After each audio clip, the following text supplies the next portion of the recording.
अहो भौजी नी रहुआ वो बा कि नाही अपने घरवा हो जब देखा तब होलिया में नैहर भाग जाल करेले।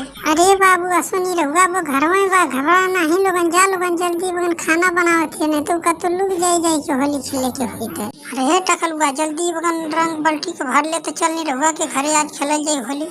जब मर्दवा नहीं तले कहां से रंग लेके आई रंग हमार कुल खत्म हो गल तोरे पास रंग होखा तो भरा बाल्टी में घोरल जा। का रहे टिकुलैया तोरे पास बा रंग की नाही तनी देते हे में रंग घोरल जा ओगर नी रहुआ वो रंग फेंकल जाई कई साल हो गल ओके रंग फेंकले। देखा बाबू लोगन हमारे पास एक पुड़िया रंग बा उहो ले जात बाटे खेसारी के रंग डालब जनत बाटा कि ना कई महीना हो गल उनसे होली खेले 1 साल के बाद मिलना उनसे होली खेले जाए। सही कहत बाटू हो भौजी असो जेतना कुल हीरो बाटा न कुल गायकार कुल हुन के घरे चलल जाई रहुआ भयल खेसरिया भयल पवनवा भयल समर सिंह भयल अंकुश राजा कुल हुन के घरे चलल जाई होली खेले जाए कुल हुन के मेहरारू से। सही कहत बाटा भैया कुल बड़ा अपने आप के हीरो समझे न असो के होली में उन्होंने के मेहरारू के कुलहन के रंग डालन जी गुलाल नहीं जल जी मर्दवा कई साल के बाद होली आवले 1 साल के बाद यो कुल मर्दवा अपन मेहरारू कुल भगा देना नहीं अरे। देखा लोगन चलत हवा ठीक है लेकिन पारी पारा चल गया अगर कुल जान जे कि कुल आवत बाटे रंग डाले तो कुल लोग जे घरे में कुल बताइबो नहीं करिए कहीं कि यहाँ गल वहाँ गले। देखा देवर बबुआ लोगन तो हम लोग टेंशन ना हिला हम हैला ना पहले हम चलत तब तो हम लोग पीछे से या तब एकरे बाद रंग फेंक दिया ऊपर हम लोग के। ई जुगाड़ सही कहत बाटू भौजी पहले तू चलबो पीछे से हमान आ जाए तब नाने के मेहरारू बाहरे निकलिए नहीं तो कुल घरे में लुक जाइए।